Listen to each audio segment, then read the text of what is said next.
نحمده ونستعينه ونستغفره ونؤمن به ونتوكل عليه ونعوذ بالله من شرور أنفسنا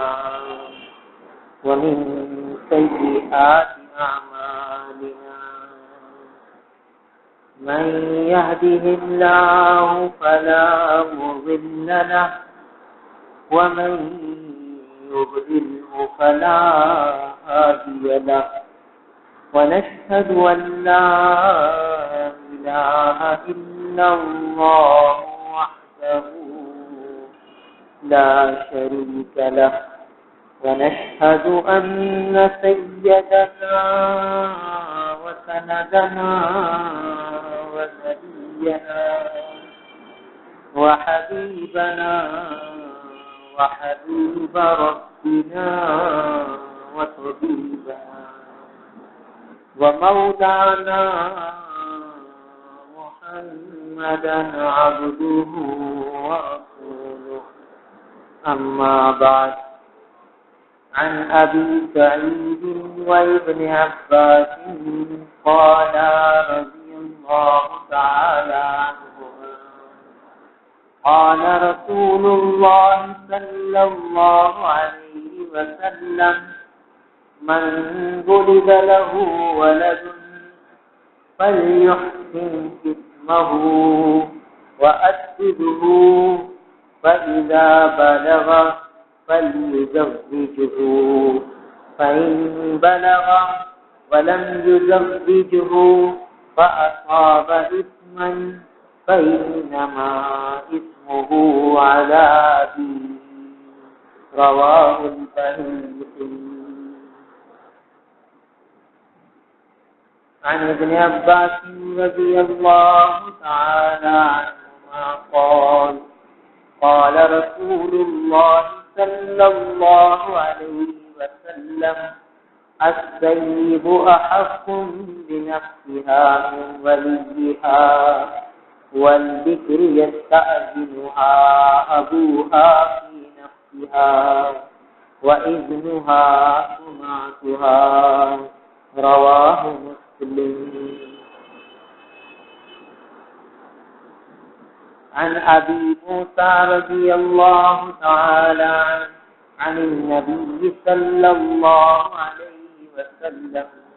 قال لا نكاح إلا بولي رواه أحمد والترمذي وأبو داود. عن عائشة رضي الله تعالى عنها قالت قال رسول الله صلى الله عليه وسلم أعلنوا هذا النكاح واجعلوه في المساجد واضربوا عليه بالسفوف رواه الترمذي أو كما قال عليه الصلاة والسلام. میرے محترم بزرگ اور عزیز بھائی، احکامات معاشرت اور معاملات کا بیان چل رہا ہے اور والدین کے ذمے اولاد کے حقوق کا بیان ہو رہا ہے کہ والدین کے ذمے اولاد کی کیا کیا حق، تو ان میں سے ایک حق ہے ان کا نکاح کرانا. تو اس سے متعلق ہماری شریعت نے کیا احکامات دیے، والدین کو اپنی اولاد کا نکاح کب کرنا چاہیے، کس طرح کرنا چاہیے، کس طرح رشتے میں کن کن باتوں کو دیکھنا چاہیے، یہ سب بھی حق ذمہ داریاں ہیں والدین.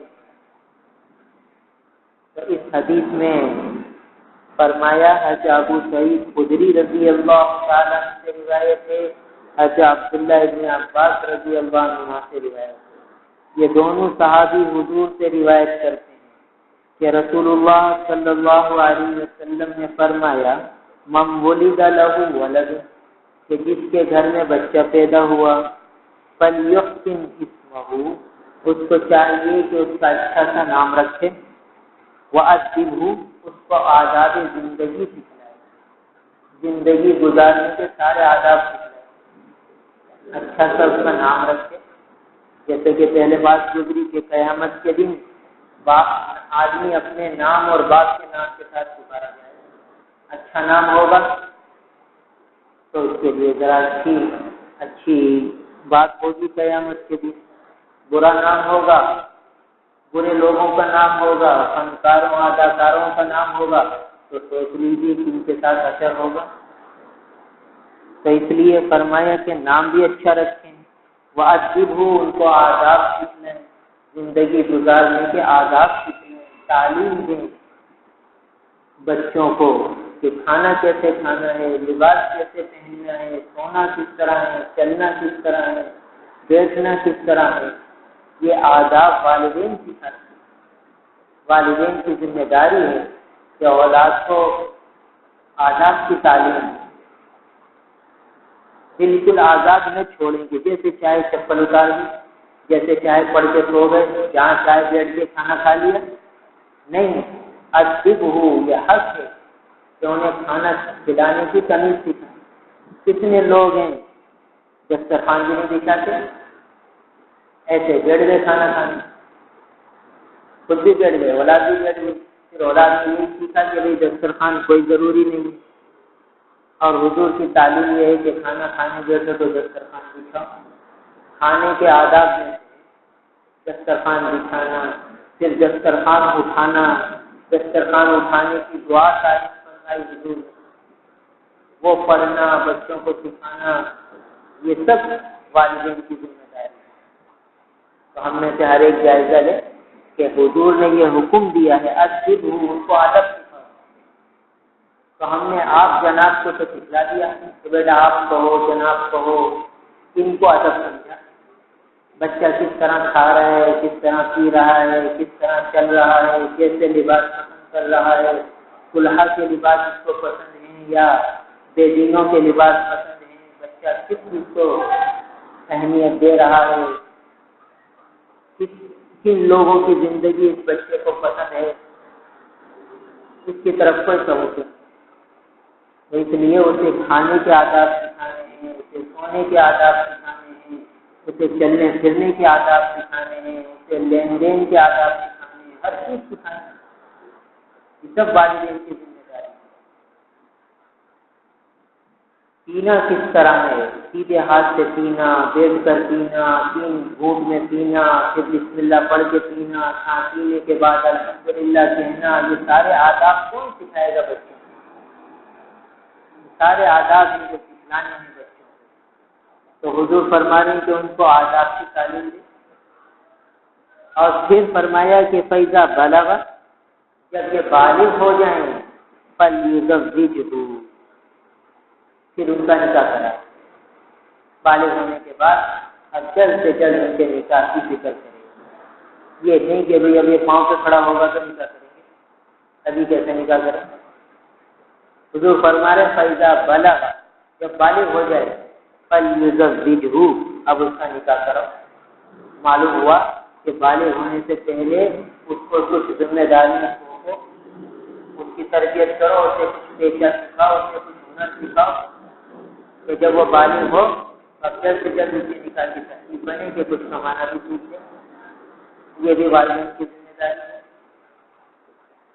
تو جب وہ بالغ ہو جائے تو اس سے نکاح کرا دو، یہ حکم ہے۔ اور ایک حدیث میں بڑی عجیب تنبیہ کی گئی ہے کہ جب بچی بالغ ہو جائے اور اس کے جوڑ کا رشتہ مل جائے پھر بھی والدین اس کا نکاح نہ کرائیں تو پھر زمین میں فساد مچے گا، زمین میں فساد پھیلے گا۔ یعنی جوڑ کا رشتہ مل جائے پھر بھی سال مٹو، پھر بھی تاخیر کرے، حدیث میں آتا ہے پھر فتنہ اور فساد پھیلے گا۔ اور اس حدیث میں فرمایا کہ جب بچہ بالغ ہو جائے تو اس کا نکاح کرا دو۔ پھر فرمایا فَإِن بَلَغَ، بچہ بالغ ہو گیا، وَلَمْ يُزَوِّجْهُ، اس کا نکاح نہیں کرایا، فَأَصَابَ إِثْمًا، وہ کوئی گناہ کر بیٹھا۔ دیکھیے ہمارے دین میں کیسی پاکیزہ تعلیم ہے، جیسے پچھلے ہفتے نشست ہوئی اس میں بتلایا، حضور فرماتے ہیں جب 10 برس کا بچہ ہو جائے بستر الگ کر دو، اور اب حکم ہو رہا ہے بالغ ہو جائے تو شادی کرا. معلوم ہوا کہ اسے غلط راستے میں جانے سے پہلے ہی اس کو ایک حلال راستہ مہیا کر دو. دیکھیے پانی کی طلب کو پیاس کہتے ہیں، تو پیاس بجھانے کے انتظامات ہم نے کر دیے بچوں کے. برف نہیں ہے تو برف لا کے دے دی، برف منگوا دی، ٹھنڈا پانی بچوں کو دے دیا. اس کو تو ہم ذمہ داری سمجھ رہے کہ ہاں بھائی بچوں کو ٹھنڈا پانی چاہیے، فریج بھی لا کے دے دیا کہ بچے ٹھنڈا پانی پییں. اور کھانے کی طلب کو بھوک کہتے ہیں، تو بھوک مٹانے کے لیے بھی ہم نے بچوں کے لیے بہت کچھ انتظام کر دیا کہ ان کو اعلیٰ سے اعلیٰ کھانے مل جائیں، بر وقت کھانا مل جائے، تاخیر نہ ہو ان کے کھانے میں. ہر چیز ہم میں سے ہر ایک کے گھر میں کئی مہینوں کا راشن نہیں تو پیسے اتنے ہوں گے کہ کئی مہینوں کا راشن ہم خرید سکتے ہیں. ادھر کسی چیز کی کمی ہوئی فوراً بچے کو پیسے دیے، جاؤ بھائی روٹی ابھی تیار نہیں ہے، جاؤ تندور کی روٹی لے آؤ. آج کھانا تیار نہیں ہے، باہر سے سالن لے آؤ. دیکھیے بچے کو پیسے دیے، اس کی ضرورت پوری کروا دیجیے. بیٹا آج کھانا گھر میں تیار نہیں ہے، باہر جا کے چلے جاؤ کھا کر آ جاؤ، یا وہاں کا باہر سے لیا اور یہاں سے کھا لیں. ان سب کو ہم ذمہ داری محسوس کرتے ہیں، سمجھتے ہیں اور اسے پورا بھی کر رہے ہیں. اور پورا کرنے کو اپنی ذمہ داری سمجھتے ہیں. تو کھانے کی طلب کو بھوک کہتے ہیں. بھوک مٹانے کے لیے بھی ہم پوری ذمہ داری اختیار کرتے ہیں اور جلد سے جلد بھوک مٹانے کا انتظام کرتے ہیں بچوں کو. پیاس مٹانے کا انتظام کرتے ہیں بچوں کو. تو اب جب بچہ بالغ ہوا تو ابھی سے ایک خواہش ہوئی، اس خواہش کا نام شہوت ہے. اس کے لیے بھی حلال راستہ شریعت نے دیا. اس کے لیے ہم بہت غفلت برتتے ہیں. کتنے والدین ہیں وہ غفلت برتتے ہیں. کتنے والدین ہیں وہ اس وجہ سے بیٹوں کی شادیاں نہیں کرتے کہ بھئی بیٹیاں پہلے بیٹیوں کے رشتے ہو جائیں پھر بیٹوں کی کریں. اب بیٹے بیچارے پریشان ہیں، غلط راستوں میں پڑ گئے ہیں، گناہ کو اختیار کر لیں، مگر والدین ہیں کہ بھئی بیٹیوں کی ہو جائے تو پھر بیٹوں کی کریں. ایک رواج بن گیا. حضور نے تو فرمایا فیضا بلغ فلیدرک، جب بچہ بالغ ہو جائے اس کی شادی کرا دو. یہ والدین کی ذمہ داری تاکہ وہ گناہ میں مبتلا نہ ہو جائے، ناجائز کام کا ارتکاب نہ کر لے. اور آگے تنبیہ فرما دی کہ اگر اس نے ناجائز کام کر لیا فاصاب اثما، وہ کوئی گناہ کا ارتکاب کر بیٹھا، فانما اسمه علی ابیہ، تو اس کا گناہ اس کے باپ پر ہوگا. سارا گناہ باپ کے ساتھ. اور دوسری روایت میں وہ جو بتائی کہ بیٹی کا رشتہ آ گیا نہیں کیا اور تو دنیا میں فساد مچے گا. دیکھ لیجیے بھائی بچی کا رشتہ آ گیا، ممی ہو گئی، لڑکے والے کہہ رہے نہیں نکاح دے دو، کہتے نہیں ہم تیاری میں، ابھی ہماری تیاری پوری نہیں ہے، ابھی ہم لے دیں گے، ابھی ہمارے بیٹے کے لیے رشتہ ڈھونڈ رہے ہیں، ساتھ ہی کریں گے. پھر بار بار اخراجات فون کرے، ارے بھائی تو سامنے والے کہہ رہے دے دو، 2 کپڑوں میں دے دو، کہتے ہیں 2 کپڑوں میں کیسے دیں، ہماری بھی عزت ہے، ہمیں بھی ذرا خاندان کو دیکھنا ہے، برادری کو دیکھنا ہے. تو حضور فرما رہے ہیں کہ جوڑ کا رشتہ ہو اور تاخیر کی تو ایسا فساد مچے گا کہ جس کا پھر اندازہ نہیں کیا جائے. دنیا میں فساد مچ جائے، بے حیائی عام ہو جائے. لہٰذا ہو رہا تو ہم دین کی باتوں سے کتنا دور ہو گئے. رسوم اور رواج کی پابندی کو تو لازم سمجھا، شریعت کے احکامات کو دیکھتے کہ بھائی شریعت کے احکامات کیا ہیں، شریعت کی تعلیم کیا ہے، ہمیں ہمارا دین کیسا پاکیزہ ماحول دینا چاہتا ہے، پاکیزہ معاشرہ دینا چاہتا ہے. پھر ہدایت فرمائی کہ شادی کے اندر کیا کرنا ہے، کیسا رشتہ ڈھونڈنا ہے. کہتے ہیں فَاذْكُرْ بِذَاتِ الدِّینِ، دین والی کے ذریعے کامیابی حاصل کرو، دین کو ترجیح دو. لڑکے والوں کو کہا کہ جو ہے اگر لڑکی ڈھونڈنی ہے تو دیندار ڈھونڈو، اور لڑکی والوں کو کہا لڑکا ڈھونڈنا ہے تو دیندار ڈھونڈو. ایسا لڑکا ہو جو شریعت کا پابند ہے. اب کیا ہوتا ہے کہ کتنے گھرانے ایسے ہیں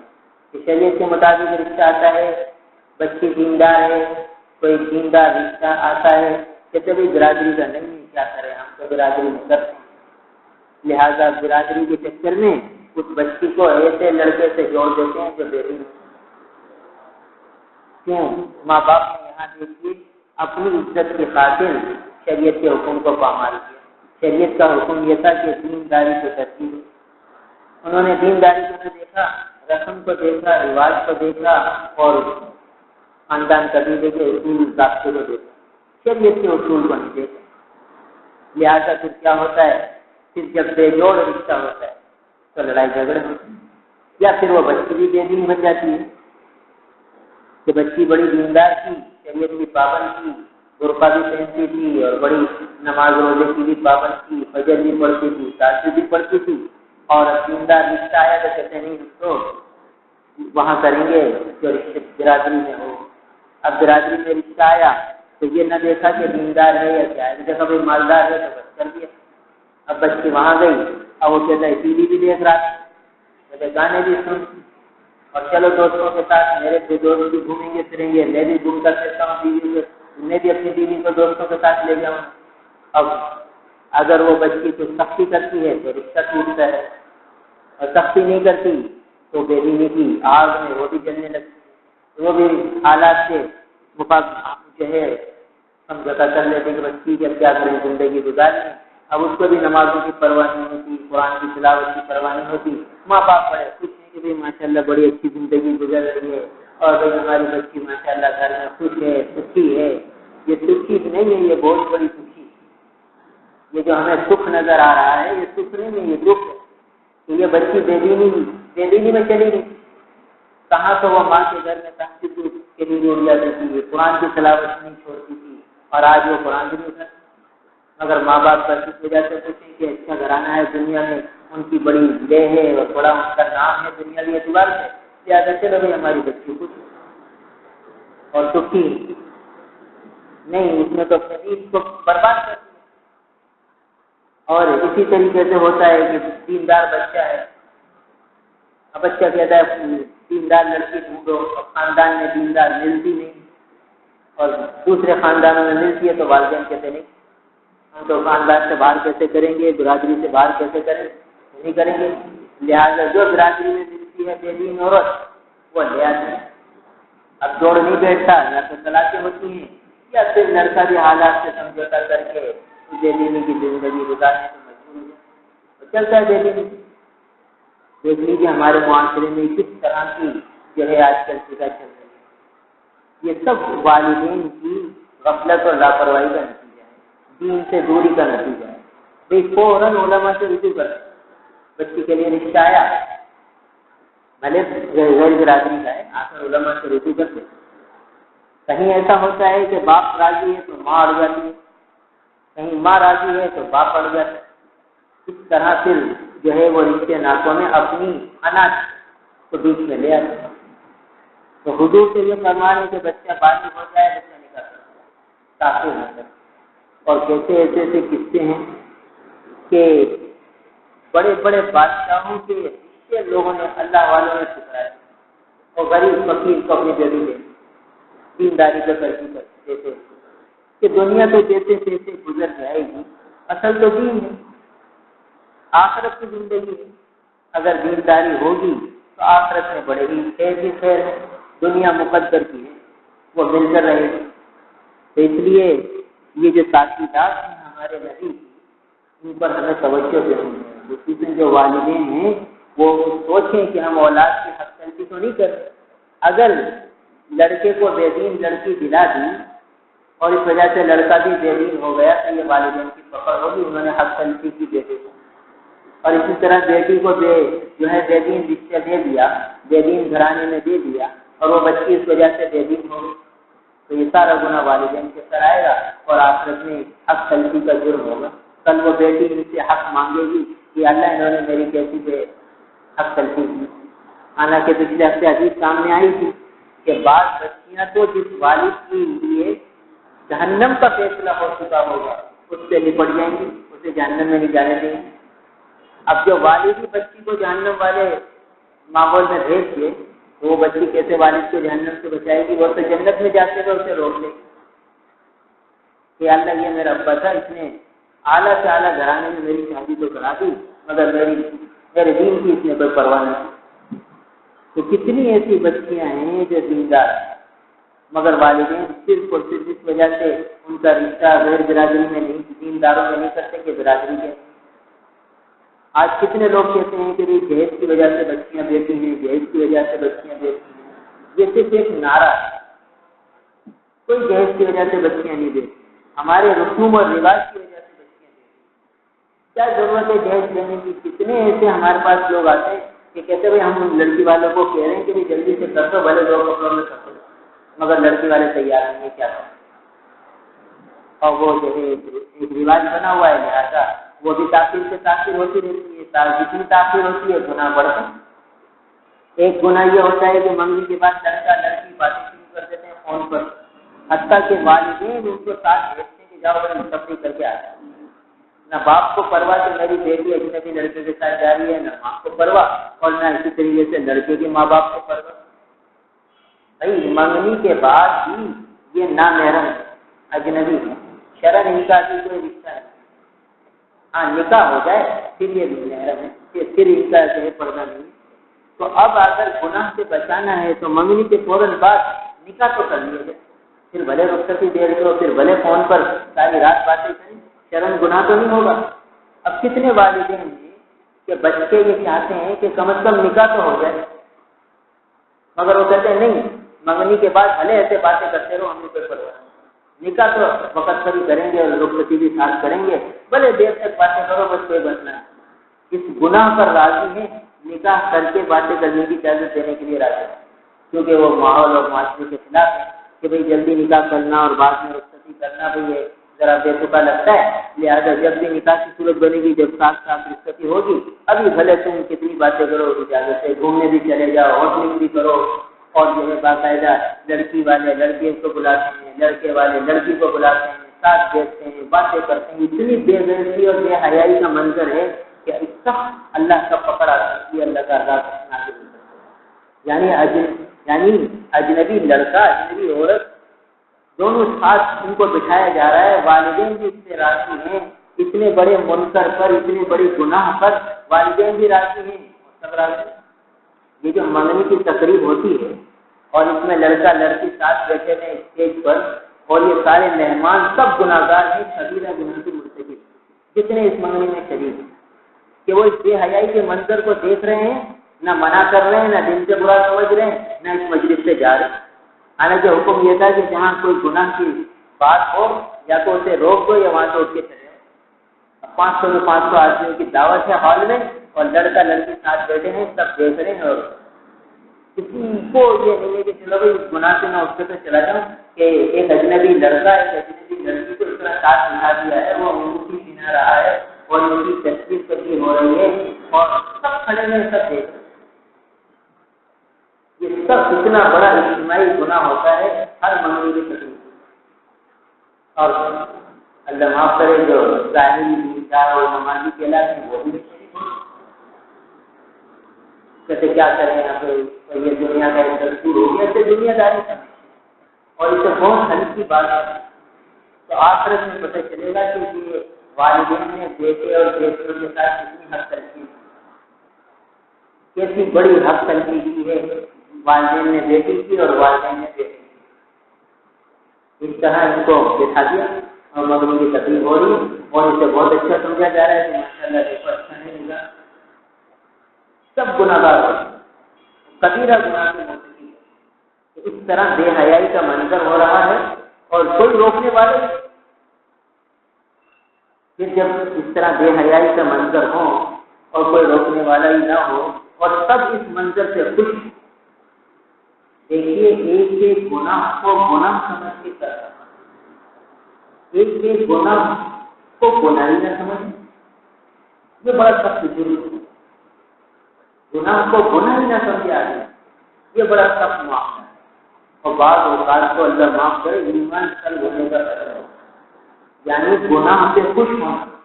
اور گناہ سے راضی ہونا اور گناہ کو اچھا سمجھنا، یہ ایمان کو خطرے میں ڈالنے کی بات ہے۔ ایسا نہ ہو کہ آدمی دائرہ اسلام سے فارغ ہو، خطرہ ہے ہونے کا۔ اب اس گناہ سے سب راضی ہیں، ماں بھی راضی ہے، باپ بھی راضی ہے، اور سب خوشی سے انگوٹھی پہنا رہا ہے لڑکا، اجنبی لڑکا اجنبی لڑکی کو ہم لوگ دیکھا ہے، ماں بھی خوش ہے، باپ بھی خوش ہے، ساری خوش ہے، ساری راضی۔ بتاؤ ایمان کہاں چلا رہا ہے؟ ایمان سب کا دعوت ہو سکتا ہے۔ تو ہم اس بات کو بالکل ہلکا سمجھتے ہیں، ایسا سمجھتے ہیں کہ بھائی یہ تو کوئی بات کی دنیا داری ہے، بھائی ایمان قلب ہونے کا خطرہ ہے۔ لہذا پھر اس کے وبال میں دیکھ رہے، منگنیاں ہو رہی ہیں ٹوٹ رہی، منگنیاں ہو رہی ہیں ٹوٹ رہی۔ جب اللہ کے احکامات کو پامال کیا جائے گا، شریعت کی باتوں کو مذاق بنایا جائے گا، تو پھر محبتیں کہاں ہیں؟ جوڑ کہاں دیتا ہوگا؟ کون ہوگا؟ اس لیے والدین کی ذمہ داری ہے کہ وہ اولاد کی تربیت کریں، انہیں آداب اسلامی آداب سکھلائیں اور شریعت کے مطابق ان کے رشتے نافذ کریں۔ اس طرح کی بے حیائی کی کوئی تقریب نہ کریں، ورنہ سب پکڑ ہو آپ، کیونکہ ایک تقریب کئی گناہوں کا مجموعہ ہوتی ہے۔ یعنی ایک منگنی کی تقریب 50-60 کبیرہ گناہوں کا مجموعہ ہوتا ہے۔ حکیم الامت حلفانہ اشرف علی خانوی صاحب رحمۃ اللہ تعالی علیہ رحمۃ اللہ نے بحث زیور میں لکھا ہے، تقریبات میں شرکت کی خرابیاں اور گناہ، تو تقریباً 100 کے قریب گناہ ہیں۔ وہ ان کے انڈیا کے زمانے کی بات ہے، جب پاکستان بنا بھی لکھا، اس وقت اتنے گناہ تھے، تو آج کل تو بہت بڑھ گئے، اتنے زیادہ ہو گئے۔ تو اب اس کی طرف کوئی توجہ نہیں دیتا، اسے عام دنیا داری خیال کر کے یہ اہم سمجھ کے کہ اللہ رب العالمین نے تعالیٰ معاف کرنے والے، بس یہ سوچ کے مطمئن ہو گئے، بے فکر ہو نہیں، بڑی سخت بات ہے۔ لہٰذا اس قسم کی تقریبات میں جانے سے احتیاط کرے، جہاں یہ بے حیائی ہو نہ جائے، اور اگر انتہائی مجبوری ہے تو علماء سے رجوع کرے۔ ایسا ہو سکتا ہے کہ نہیں عزت کرے، جب یہ بے حیائی کا منظر ہونے لگے واپس آئے، کم از کم اتنا تو کرے، اپنی دلی ناگواری کا عملاً اظہار تو کرے کہ بھائی تم نے اتنی بڑی بے حیائی کا کام کیا، لہٰذا میں یہ منظر نہ دیکھ سکتا، اس سے ناراض کہ بھائی یہ منظر میں اپنی آنکھوں سے کیسے دیکھوں، لہٰذا میری غیرت نے تو گوارا نہ کیا، اس لیے میں تو آپ کی نصیب سے واپس آ گیا، آیا سکتا صرف کی تھی، مگر یہ منظر دیکھ کے میں چلا گیا، بس بات میں آدمی کہہ دے، مگر آج بھی کوئی کہنے کو تیار نہیں کہتا، یہ کہوں گا تو سامنے والا ناراض ہو جائے گا۔ بھائی اللہ کے لیے جوڑنا ہے، اللہ کے لیے توڑنا، ہاں صلہ رحمی اللہ کے لیے ہے، تو جہاں شریعت کا حکم ہے وہاں صلہ رحمی کرو، جہاں شریعت کا حکم ہے تو وہاں توڑ سکتے ہیں، صلہ رحمی کو ختم کر سکتے ہیں، شریعت کو مکمل کر سکتے ہیں۔ لہٰذا علماء سے پوچھ کے کام کریں گے کہ بھائی ایسے موقع پر مجھے کیا کرنا چاہیے۔ ہماری دین میں بڑی لچک ہے، بڑی رعایت ہے، آدمی اپنے ہر آدمی کے لیے الگ حکم ہوگا، کسی کو جانے کی اجازت مل جائے گی، کسی کو بھی اجازت نہیں ملے گی، کسی کو یہ ہوگا کہ تھوڑی دیر کے لیے ہو کر آئے، ہر ایک کے لیے الگ حکم ہوگا۔ دیکھیے نماز میں بھی کسی کو کھڑا ہونا فرض ہے، اگر کوئی کھڑے ہونے بغیر نماز پڑھ لے گا اس کی نماز نہیں، کسی کے لیے لیٹ کر جائز ہو جائے گا، کسی کے لیے لیٹ کر جائز ہو جائے گا، کسی کے لیے اشارے سے جائز ہو جائے گا۔ بتائیے ہر ایک کے لیے رعایت ہے، جیسے جیسے آدمی ہوگا ویسے ویسا حکم لگے گا، کسی کے لیے بیٹھ کر نماز جائز ہی نہیں، اور کسی کے لیے کھڑے ہو کر نماز جائز نہیں اور بیٹھ کر پڑھے، شریعت میں اس کو رعایت دے دی تو بیٹھ کر پڑھے۔ تو ایسے ہی کسی کے لیے تقریب میں جانے کی کچھ شرائط کے ساتھ، کچھ شروع کے ساتھ اجازت ہوگی، اور کسی کو اجازت بالکل نہیں ہوگی، تو ہر ایک اپنا مسئلہ علماء کے سامنے۔ تو بہرحال بات یہاں سے چلی کہ والدین اولاد کی شادی کریں اور شادی میں دینداری کو کرتے ہیں۔ حضور فرماتے ہیں جس کا مفہوم ہے کہ رشتے ناطے یا تو حسن و جمال کی وجہ سے کیے جاتے ہیں، یا مالداری کی وجہ سے کیے جاتے ہیں، یا حسب نسب کی وجہ سے کیے جاتے ہیں، یا دینداری کی وجہ سے کیے جاتے ہیں۔ تو حضور فرماتے ہیں کہ دینداری کو کرتے ہیں، اور حدیث میں آتے ہیں کہ دنیا سے متا جیسے نفع اٹھانے کی چیز، تو خیر متاع دنیا المرأۃ الصالحہ، کہ بہترین نفع اٹھانے والی چیز جو دنیا میں ہے وہ نیک عورت ہے۔ تو جیسے نیک عورت مل رہی سمجھے دنیا کی بہترین چیز ہے، تو حدیث میں تو یہ ہے کہ نیک عورت، صالحہ عورت یہ خیر و متاع دنیا کی چیزوں میں سب سے بہترین نفع اٹھانے والی چیز وہ نیک عورت ہے۔ تو بتائیے بچے کے لیے، بیٹے کے لیے نیک عورت ہونا کتنا ضروری ہے؟ مگر ہم نیکی کو ترجیح نہیں دیتے، ہم برادری کو ترجیح دیتے، چاہے برادری میں کتنی بہترین عورت مل جائے، بس وہ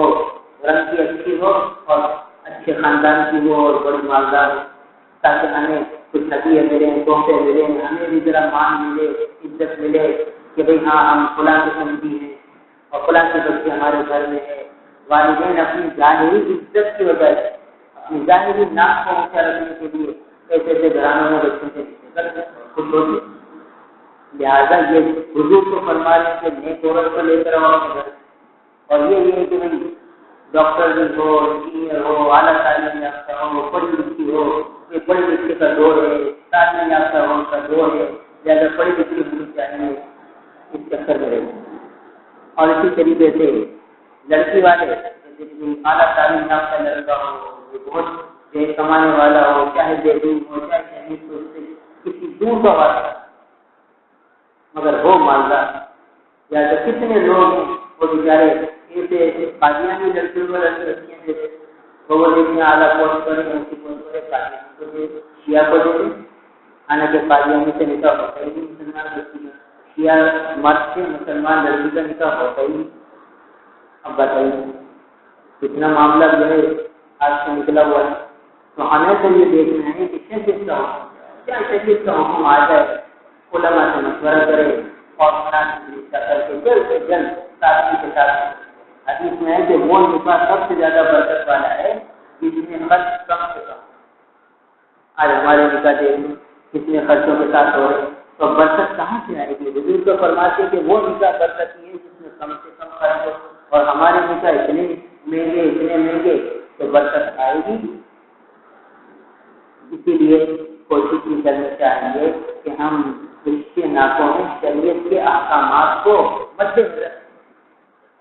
شریعت کی روشنی میں اپنے بچے بچیوں کے رشتے کرتے ہیں۔ جہاں شریعت اجازت دیتی ہے وہاں پر، یا شریعت رکاوٹ ڈالتی ہے وہاں پر، چاہے ہمارے خاندان برادری کچھ بھی کرے،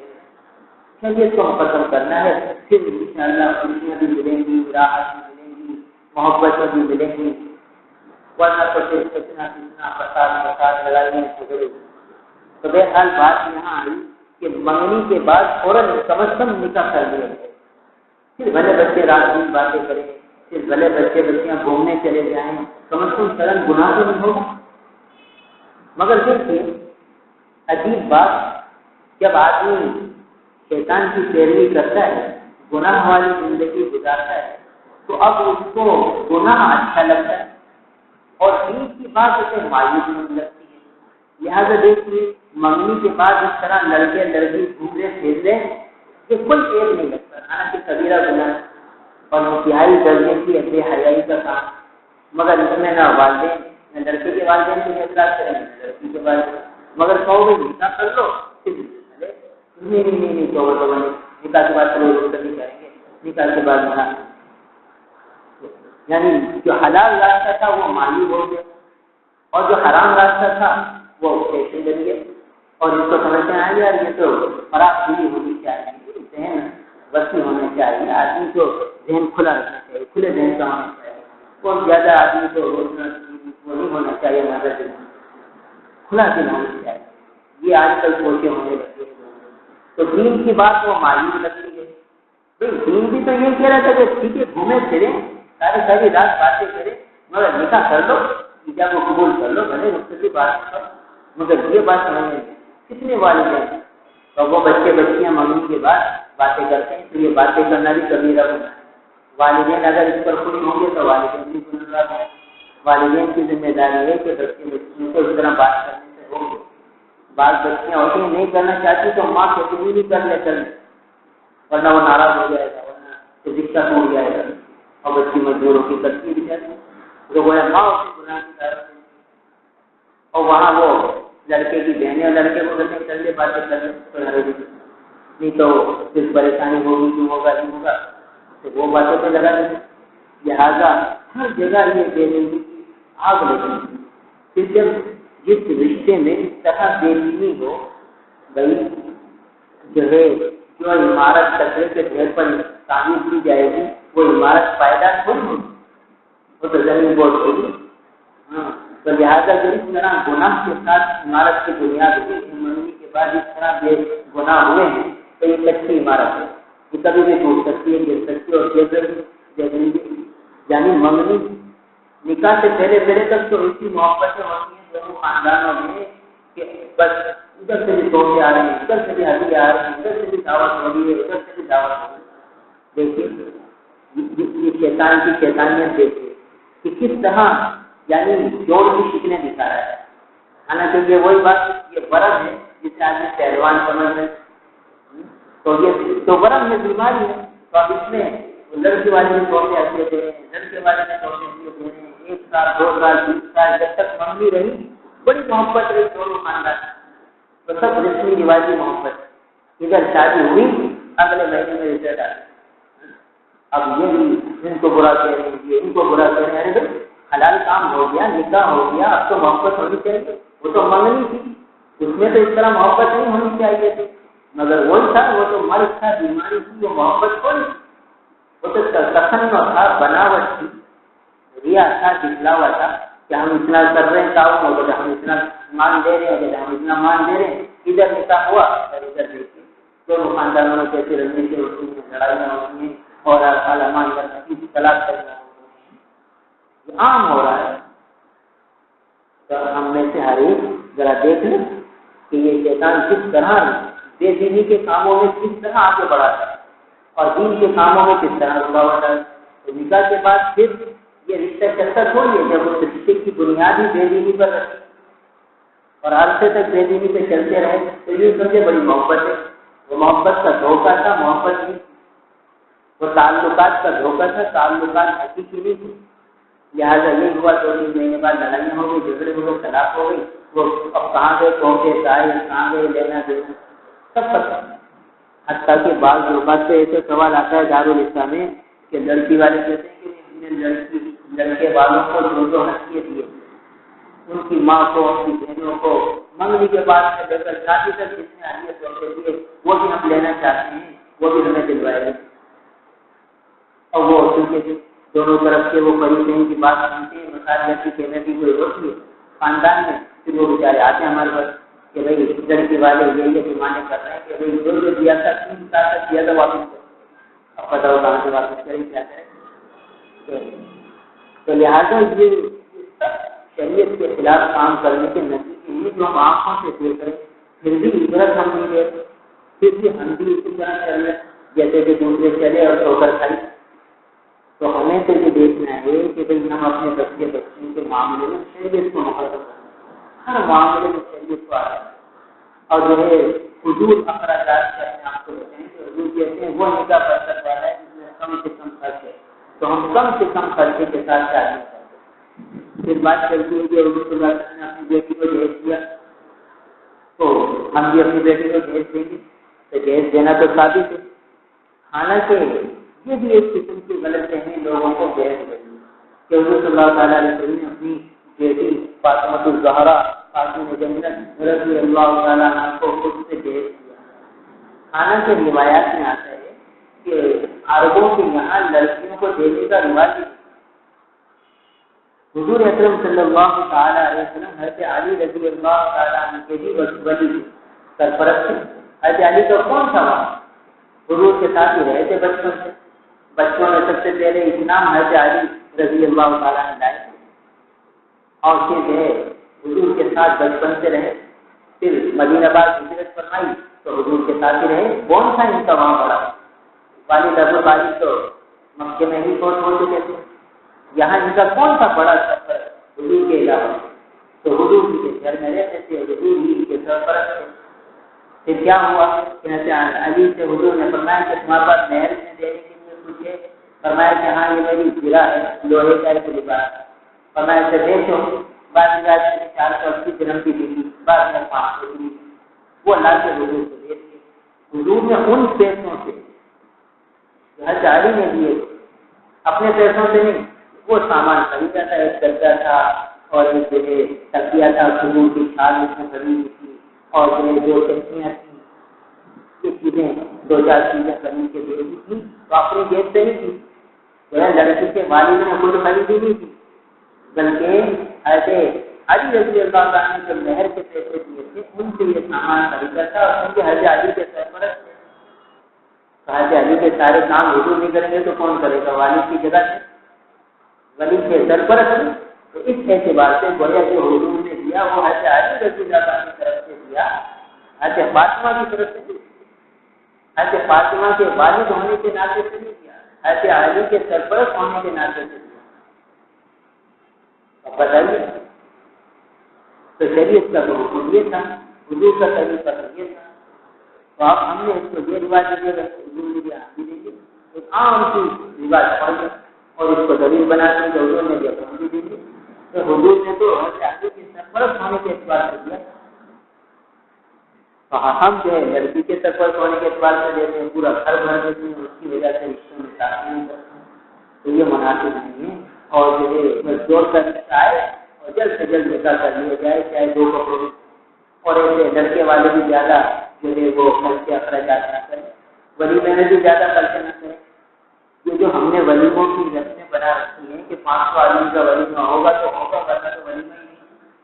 ایسے نہیں ہوتا ولیمہ۔ جو ولیمہ مسنونہ ہے جو شریعت میں ہے وہ تو یہ ہے کہ دوسرے دن جو آپ کے گھر میں ہو کھلا تو ہو گیا،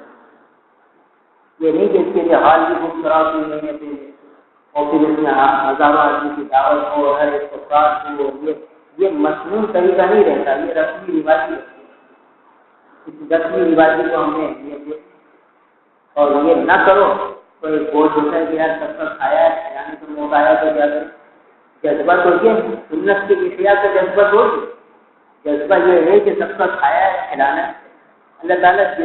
نیتوں کو دیکھ لے بھی دیا لگا دیتے ہیں، مسنون ہے بھائی سنت ہے، سنت کو عمل کرنا ہے،